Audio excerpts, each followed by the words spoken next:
Hello, hello.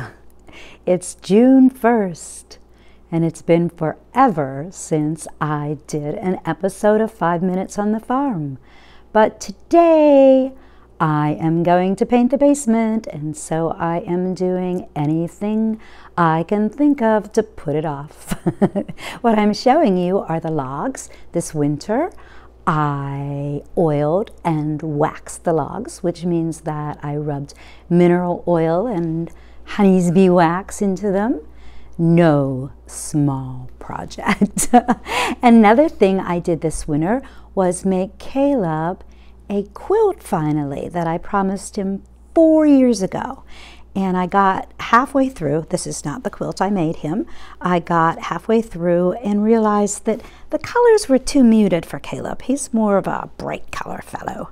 So I finished his quilt in brighter colors, but I had all these extra scraps. So realizing that I have been making quilts for years and years, and I don't have one in the cabin, I'm just putting this baby together. I'm slapping it together, not like, well, with Caleb's. Basically, a quilt is putting together the 3 layers. So you've got the top layer, and then I like a flannel, and in between I like a washable organic batting, filling. And then with Caleb's, I actually stitched the 3 layers together with in a pattern. But for this one, I'm going to be lazy and just use a little yarn in between, you know, just at corners. So this pattern is called a log cabin, and I'm thinking that it will look pretty in this room. And speaking of this room, I just replaced 5 window panes. These windows are very old. The cabin was built in somewhere 75, 77. So the trim on the outside of it is really crappy and brittle, and whoever put it on decided that they wanted to glue it on, which is entirely not necessary and a big pain and very difficult to get off. So while it took the YouTube video guy 15 minutes, it took me about 6 hours for each pane.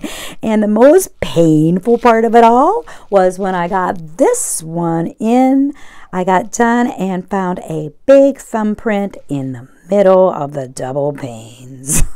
So the manufacturer, anyway, make sure you wash your windows before you put them in. Something else I have been doing since February or so is teaching little Chinese children, well, actually from about 4 to 15 or so, English online, which is great fun. This is my classroom. It's great fun because I've been in maybe 1,500 Chinese homes since February, and you know, get to see their families and how they decorate it. It's like traveling. Another recently completed project I'm stoked about is Hannah, my daughter, painted my bedroom.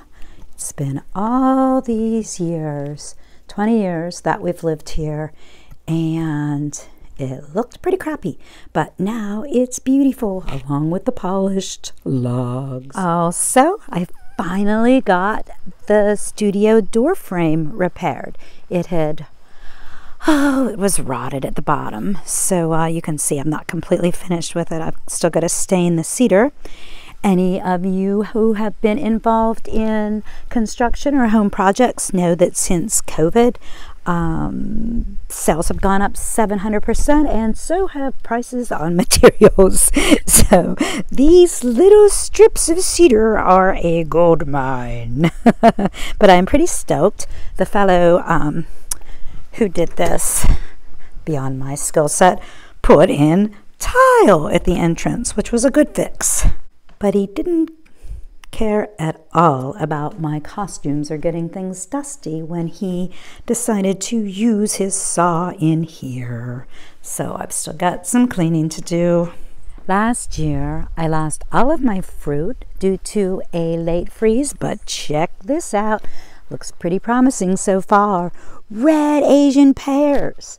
They only come out, I don't know, every few years anyway, but this is pretty promising. And over here, let's look and see, we've got some golden Asian pears. Can you see them? Kind of hard to see in the green. Trust me, they're here. They're really tasty. But you can't harvest them till September or October.